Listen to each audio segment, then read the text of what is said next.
welcome. Thanks for joining us today for Live from the Eagle's Nest at the National Conservation Training Center. I'm Randy Robinson, joining you here online, and we're located just outside of Shepherdstown, West Virginia, just a little ways north on the Potomac River. If you're new to our program, we'll show you a graphic here, give you an idea where we're located, about 70 miles up the Potomac River from Washington, D.C., in the beautiful eastern panhandle of West Virginia. You can see that yellow star, that's our location. NCTC for short is the National Conservation Training Center, home of the U.S. Fish and Wildlife Service, and also home of for a pair of bald eagles that have been here now 20 years. So we're kind of celebrating the 20th year of this nest. So thanks for joining us, everyone. Glad to have you here. Thanks for everybody that makes this program possible. The Outdoor Channel for streaming the live Eagle's Nest. Now we have two cams to look at. That's what you're seeing here, the wide angle view. You can see how big that nest is. It's about 8 feet across and about 5 feet deep. Probably weighs 1,000 pounds when it's dry and a lot more when it's wet or full of heavy wet snow, but we've got beautiful weather lately. And we'll take a look at the nest today, and we've also got a very special guest with us, and that is Suzanne Fellows, and Suzanne is the chief of the Federal Duck Stamp Office in Washington, D.C., and we'll also be looking at some amazing artwork from the National Junior Duck Stamp Art Contest here at NCTC. And you might wonder, well, what does that have to do with eagles? Well, it has a lot to do with eagles because eagles, along with a lot of other wildlife, really benefit from wetland habitat.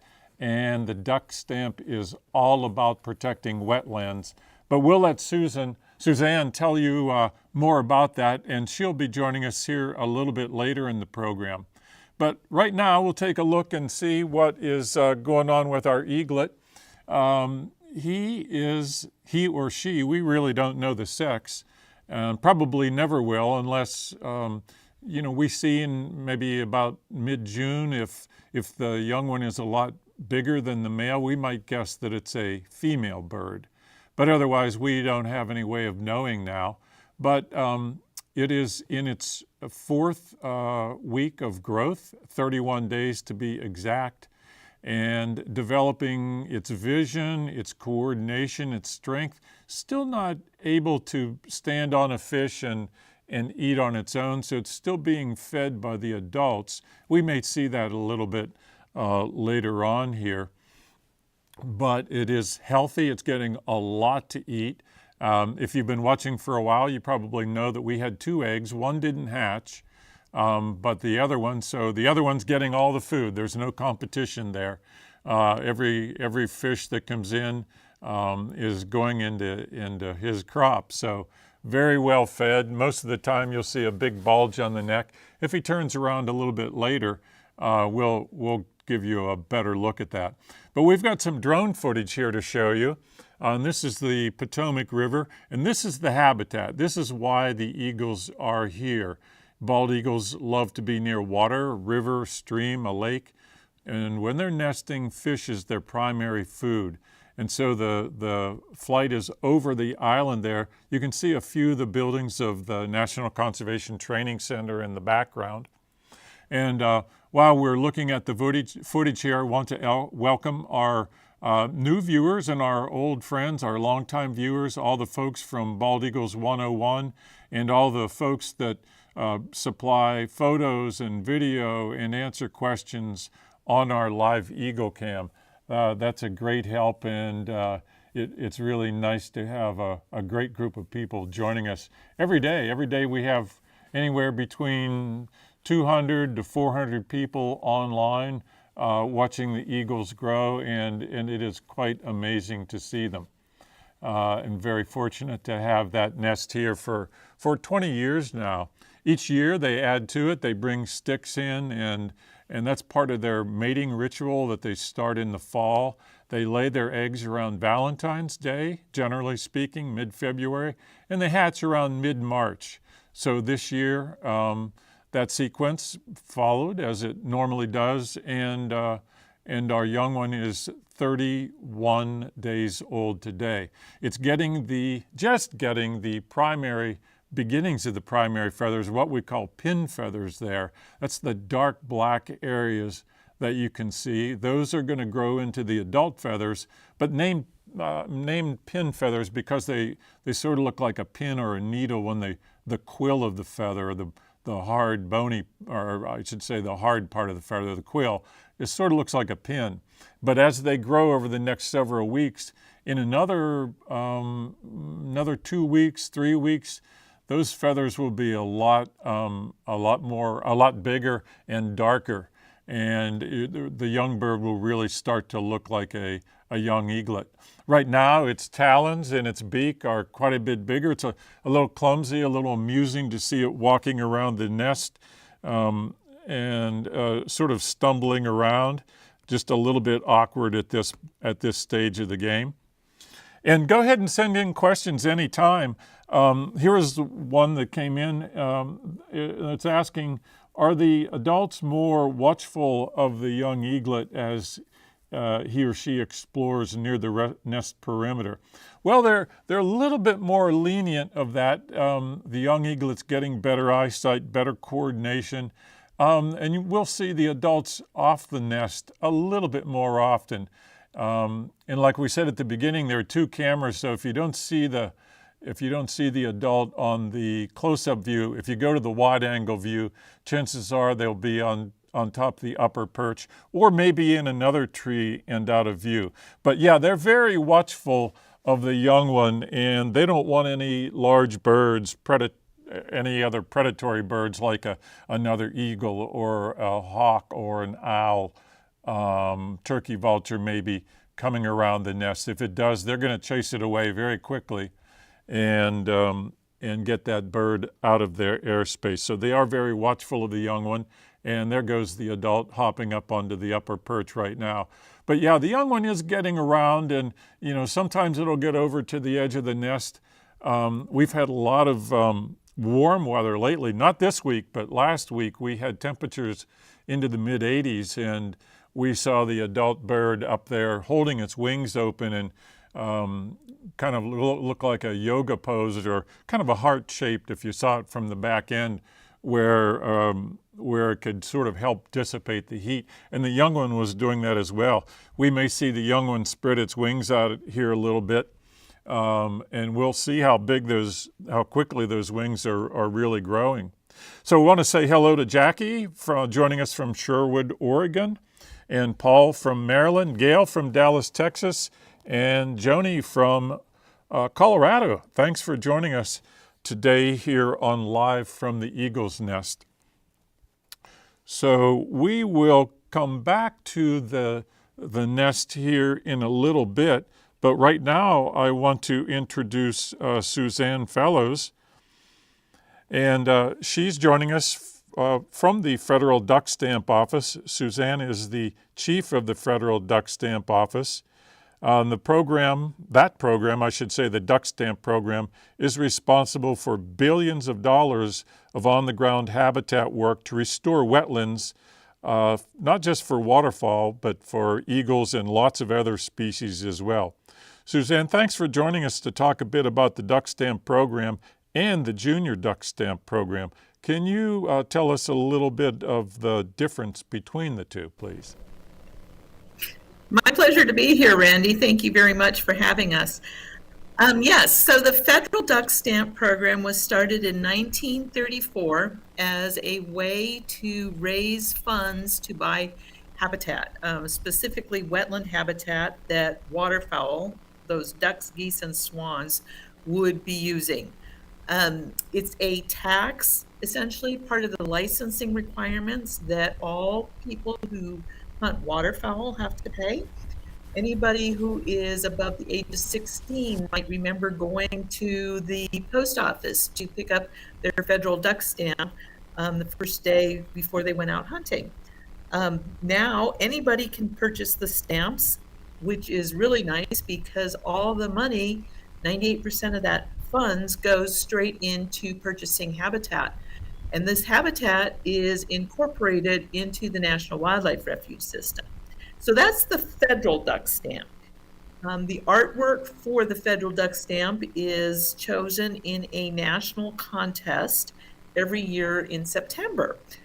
In 1989, we decided that the Fish and Wildlife Service decided that it's no fair that the adults have all the fun. We also know that there are some really good students who are artists. So we began the program, the Junior Duck Stamp. And it is an opportunity for kids to get out and learn about conservation, get their feet wet in wetlands, kind of see what it would be like to be a wildlife artist if they so choose. The end product is that the students may enter a drawing of one of their favorite ducks, geese, or swans into their state contest. After the end of the contest, we have a final best of show winner for the national, which is made into a stamp as well. And this stamp is sold to collectors. It's not a postage stamp. It's just a good collecting thing. And the money from that program goes back into educating students about wetlands and waterfowl and conservation careers. It's an excellent program, and you have some slides to share with us here from our recent program. Yes. So conservation through the arts is the whole idea behind the Junior Duck Stamp program. Like I said, the program started in 1934. This was the first duck stamp that was purchased and designed. It was designed by Ding Darling. Those of you who've talked about refuges before probably have heard about Ding Darling. This is the last one that came out, the current duck stamp. This one was done by an artist in Minnesota. Again, this was the adults. And like I said, 98% of the cost of this stamp goes directly into providing habitat for waterfowl. And because it's providing habitat for waterfowl, it's also producing habitat for other species. Species like bald eagles that depend on waterfowl. Ducks, they occasionally like to break up their fish diet with a nice plump duck. So the Junior Duck Stamp program has the goal of introducing students to wetland conservation. It's open to any kindergarten through 12th grader in any of the 50 states, DC, our territories, or overseas students whose parents might be serving in the military. We get about 300,000 people who participate in events or activities each year. About 20,000 students participate in the actual contest. We've just, like I said, decided our 31st stamp, so we're a little bit younger than the federal stamp.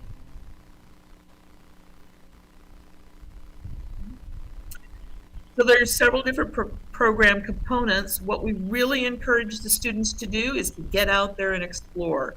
We want the adventure and the exploration of wetlands and habitats and about waterfowl to be the main focus of the program. There are a lot of ways that students can get some hands-on experience and explore. You can get muddy and dirty and you're working, which is a great job for anybody who'd like to do that. We have 4 curriculum guides. These are provided online that can help you learn more about waterfowl and the wetlands. Whether you are a student, an educator, if you do it through your home school or through National Wildlife Refuge or other 4-H or Scouts or any other program.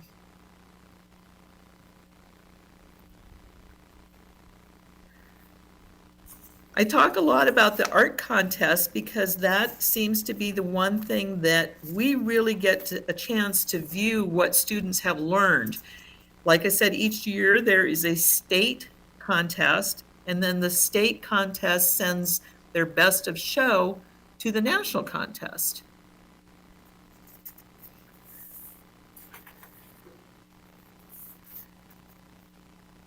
Like I said, there's a duck stamp. It's a collector's item made from the artwork. They sell for $5 each, and 100% of those funds go directly into supporting youth wetland conservation activities in the program. It goes back to the states. The state coordinators use it for their programs.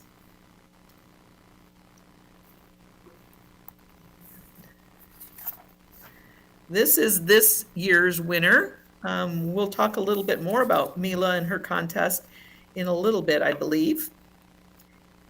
And basically, this is the information. If you Google Junior Duck Stamp, you will find more information about the program, and you can always contact me directly as well.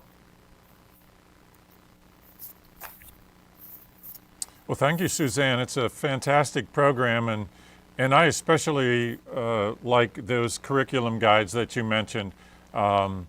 If you are an educator watching the program today, you definitely want to check out those curriculum.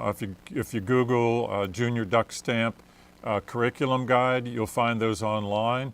And what I like about them a whole lot is they really help young people understand careers in conservation. They talk a lot about wetland habitat and general environmental science, but they also talk about practical applications of that and careers in conservation and environmental science. So I think that's a real big benefit to educators anywhere in the country. And then the art contest on top of that is quite amazing. I'm always very impressed by the talent of these young people, and it's open from kindergarten through 12th grade. Is that correct, Suzanne?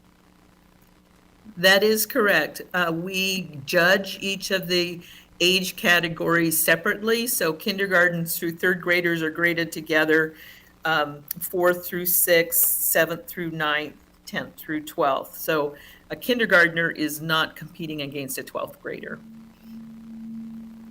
And this year, just recently, last Friday, here at the National Conservation Training Center, Suzanne was out here as well as a group of judges and folks, some of the students themselves that entered art into the contest.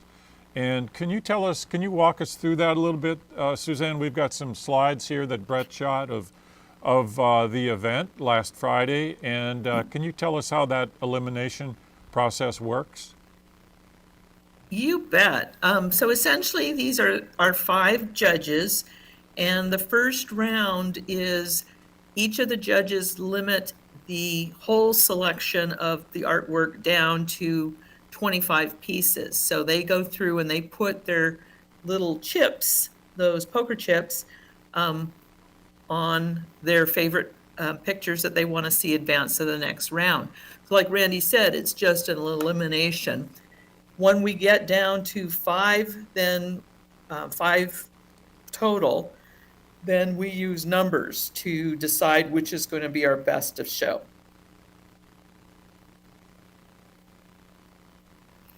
This is me giving out the judges their proper number of chips. Those are what our chips look like.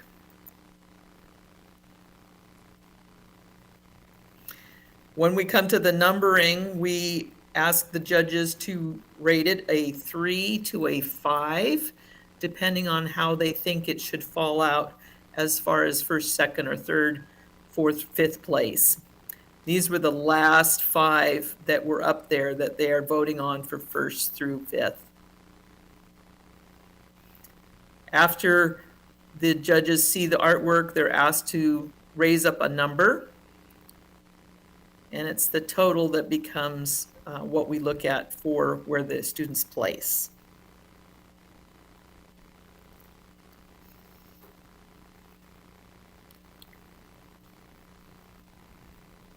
So this year, I understand the Junior Duck Stamp winner was actually in the audience, a young lady from Virginia, Yes. not far from here. Yes. You got to meet her, is that correct? Yes, I got to meet Mila and talk with her and her dad, and her art teacher who was also in the audience, and her best friend came. which was really nice because it just makes it so much more exciting when we know that there's somebody in there who has a vested interest in the outcome of the contest. And she's just a remarkable young lady. Here she is with her winning picture of a hooded merganser with a fish. Hooded mergansers are a fish-eating bird, with our 5 judges. And this year, Mila got to spend some time both with the staff as well as the judges and talked about how she researched her project. This is myself and Jen Chin, who is our assistant, and Miss Mila with her winning piece of artwork. And to me, this is the really neat part about the program is you get to see her with her teacher, her dad. The feeling of accomplishment that these students have is just very heartwarming. It's just nice to see and to hear how much she learned about the process through her painting. She has been entering for about 4 years now, and she just keeps getting better and better and better. And in the time that we were talking to her after the contest, we learned about this. The contest is anonymous, so the judges don't know who's winning, whose piece of artwork is there. But it was so nice watching it happen. And we've got some comments in here in the chat room. Wow, that artwork is amazing, beautiful. Gail is asking, so are there winners in each age category? There are. At the state level, there are 25 places per each of the 4 age levels. There's 3 firsts, 3 seconds, 3 thirds, and then 16 honorable mentions. At the end of getting each of the age groups placed, then the best to show is decided by looking at all age groups and the first places from all of those. And it's not always the oldest students who are the ones who advance to the final round. Sometimes it is a 3rd grader, sometimes it's a 2nd grader, sometimes it's a 7th grader. This year, our winners from each of the states, we had a lot of kids that had never participated before, as well as some who've participated a lot. And it's fun to see how they've increased through the years. Their talent has increased.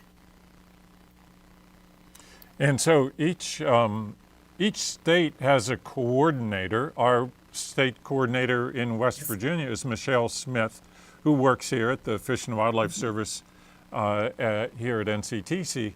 And so we would encourage anybody any students or teachers that have an interest to reach out to their state coordinators, or you could reach out to Suzanne Fellows at the U.S. Fish and Wildlife Service, and then Suzanne could direct you to the appropriate state coordinator.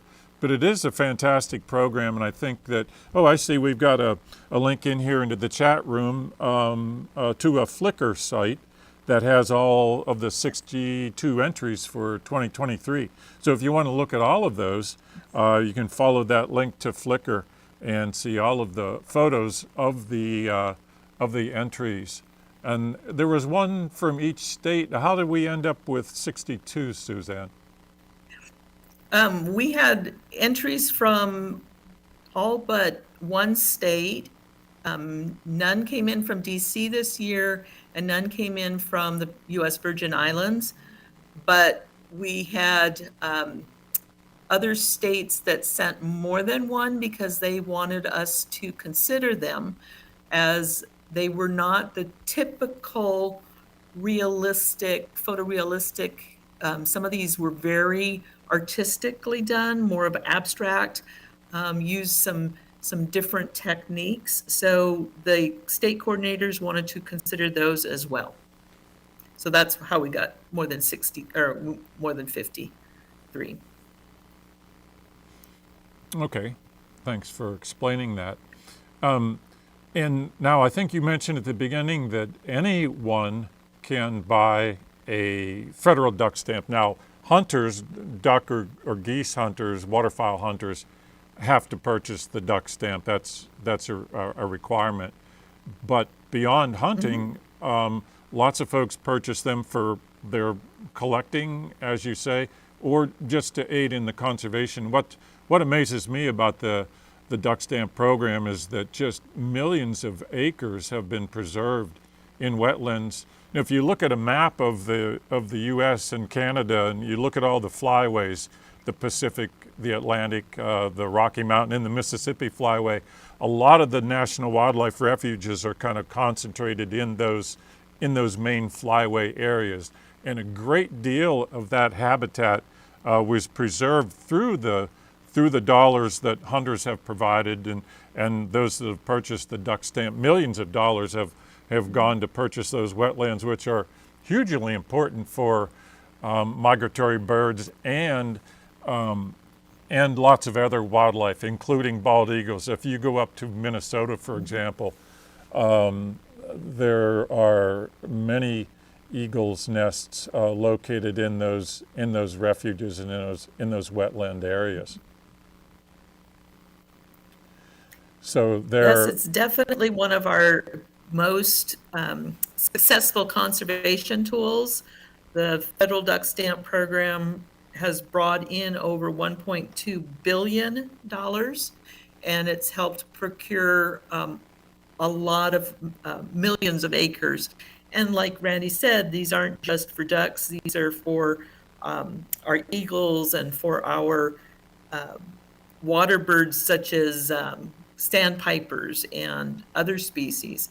Locating them along the flyways makes sure that those animals have the opportunity when they're migrating to have nice, safe places where they can rest and eat and spend the day and just sort of get ready for their next stretch, as well as those who breed down there. So it's a really great conservation program. Well, we appreciate all your work that's gone into it over the years, Suzanne, and we appreciate all the state coordinators as well. So teachers, students, educators, you've got about a year now to get your artwork ready for next year. And it's not just about the art, but it's really about learning about the outdoors and the importance of wetlands and conservation in general. And you can learn a lot about careers there as well. So reach out to your state coordinator or Suzanne if you have more questions on that. And Suzanne, we really appreciate your joining us today. And we'll let you go, and we'll go back to our camera here and see if we can answer some more questions. Thank you so much for having us. Thank you, Suzanne. Appreciate it. Bye now. And so we're back looking at the live eagle's nest here. The young one, as we said earlier, is 31 days old. And really, if you look at it, they're about a third of their way through their development. 12 weeks of age, right around mid-June, they're going to be adult-sized. They won't have a white head or tail feathers until they are 4 to 5 years of age when they get to be mating age, but they'll be ready to fledge or fly out of the nest about mid-June. So they're a third of the way there. They still got a lot of development to do. You know, right now they're eating a lot, sleeping a lot. They're getting around the nest a little bit, walking around. You've seen those big talons and the beak that grow kind of faster than the rest of their body. But now in the next few weeks, what we're going to see is the rest of the body catching up. We saw when they first came out of the egg, their down was almost white. And then about a week, it changed to a little bit of a gray color. Now it's even darker gray color. It's almost like a thick kind of woolish. That's their thermal down, and that does help keep them warm. It's an insulating down, but they still don't have enough feathers to shed the water or the wind. So, you know, if a big rainstorm come up, we're supposed to get some rain here in the next couple of days. They're gonna look for shelter under the adult's wing, and try to stay out of that rain as much as they can, just to stay warm and dry. our weather's been a little bit erratic lately. Last week we had temps in the mid-80s, and the eagles were stretching their wings out to let the heat dissipate, and we could even see them panting out there. Now the leaves are starting to come out. You can see a few of the leaves coming. This big sycamore tree is about 100 feet tall, and the leaves are coming out. And pretty soon they'll have some more shade. We're starting to get a little bit of shade on the side of the nest that we're looking at here. And so Jackie's asking, is Smitty perched on another branch? Hey, Rob, could you go to the wide angle view? Probably, yeah, Jackie, probably on another tree. The camera views that we see here, off to the left side of our wide angle camera view is a tree that some folks call the babysitting tree. That's where one of the adults will often perch when they're not right on the nest and visible to us on the camera. So there's the babysitting tree, and then there's a grove of trees. The building that you see in the background there is the daycare center. And sometimes if the wind direction is right, you can hear the young kids out there playing. You actually hear them on the microphone that's on the Nest Cam. But behind the daycare center is another grove of trees, and they'll sometimes like to sit up there as well. Thanks for switching that over, Rob. There's another shot of the tree itself. So you can see it's got a lot of branches on it. The tree itself is live and healthy. And it's just that the one branch that holds the nest up has been dead for some years. But it's a big branch. It's 18 inches around, so it's good and sturdy. And it's gone through a lot of windstorms. But we did put a platform there about 30 feet down from the nest. You can barely see where that sort of a big crotch in the tree is. So we just laid some branches there a couple of years ago, just in case the nest should fall. There'll be a starter, kind of the eagles would have a head start on putting a new nest there. And judging from other places in the country where we have seen trees get top heavy and go over, generally the eagles will start right up again and get right back to it, build another nest, and if they have time, lay some more eggs. Now here's the young one out, getting a little daring out there on the branch. People always hold their breath a little bit when they go out on the edge like that. But you can see how big their wings are right now. Pretty amazing that young one is only 31 days old, and I'd say, just guessing, that at least 24-inch wingspan, probably closer to 30 inches. In 30 days, if that's an inch a day on average. But yeah, it's just unbelievable how fast they grow. So Gail is saying our weather has been all over the place too. Yeah, it really has, Gail. It's been pretty erratic here. Now, fortunately, we've got some cooler, more seasonable weather, and we do need some rain, so I'm glad to see some rain coming in. Jackie's asking, are owl strikes common here? No, they are not. Fortunately, we've never seen it, but we know of a nest in Florida. It's the Southwest Florida eagle's nest that they have a lot of great horned owl strikes there. Apparently, the eagles built what we might call a Plan B nest, or another nest, and besides the one that they actively use, and then a pair of great horned owls moved into it. It's been probably those great horned owls that have been dive bombing the bald eagles and kind of harassing them.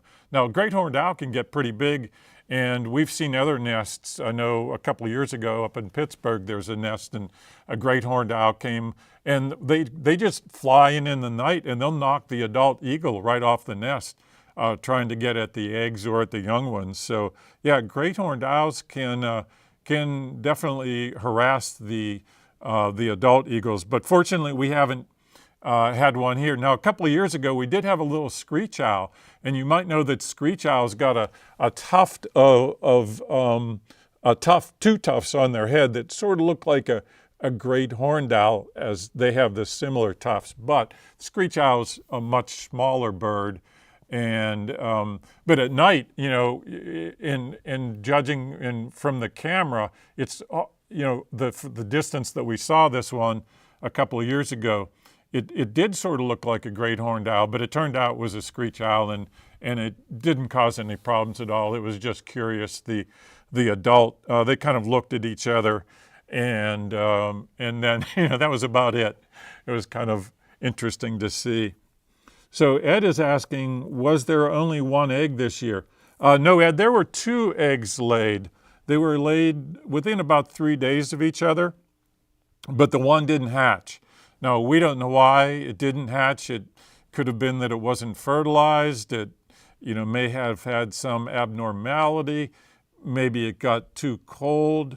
It's very hard to say. We'll never know. But it didn't hatch. And we're kind of guessing that it was probably the first egg that was laid this year, and we think it was the second egg that was laid that did hatch 31 days ago, and that's the little guy that we're looking at right now. So they do their best to keep those eggs warm. Eagle has a body temperature of 105 degrees. They incubate those eggs from 35 to 38 days. They turn them about every hour. But, we've been fortunate over the years here. This is 20 years at this nest. We've had some years where we've had 3 eggs laid, 3 eggs hatch, and all 3 of them fledge in mid-June. I know there's a nest not far from here. It's down near Dulles Greenway nest. It's called near the Dulles Airport outside of just west of Washington, D.C. And that one has 3 young ones in this year, and I think they're doing pretty well last time that I checked on them. So, it is amazing to see them grow. And Gail is asking, do they push the bad eggs out? Not usually, Gail. They seem to instinctively, you won't see them pushing stuff out of their nest, including leftover food. They generally eat everything they bring in. You can see a big fish in there now that they've been nibbling on. But if they push it over to the side, that could attract predators, like a raccoon or, another bird. And so they generally leave things in the nest like that, including the eggs. An unhatched egg just kind of gets covered over with grass and becomes part of the nest. So we are just about out of time for today, so want to thank everybody for joining us. Come back and join us again on May 11th will be our next date, and that'll be Thursday, May 11th at 1 p.m. Eastern Time. That'll be our next Live from the Eagle's Nest program, and we will be talking more about eagle plumage, and we'll have a person here from the who does the Avian Report website. And as we sign out here, we'll leave the eagle cam on for a little bit, but you can see what, I believe that's the female in there. She's putting her head back and giving a call out, and we don't have the audio on in here, but if you're at home, you can turn the audio up and hear it. I'm guessing that the other adult is coming in, and that's probably what we're going to see here in just a little bit. There we are. There they are. On the wide angle view. And by the way, you can switch those views to your choice of the close-up view or the wide angle view. It's very nice now. And thanks to Rob Garfinkel for getting us set up with new software and going out on YouTube. That makes it a lot smoother or higher resolution. You can even rewind up to 12 hours now and see what happened 12 hours ago. So again, thanks for joining us, everybody, and we'll see you on May 11th for Live from the Eagle's Nest.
you.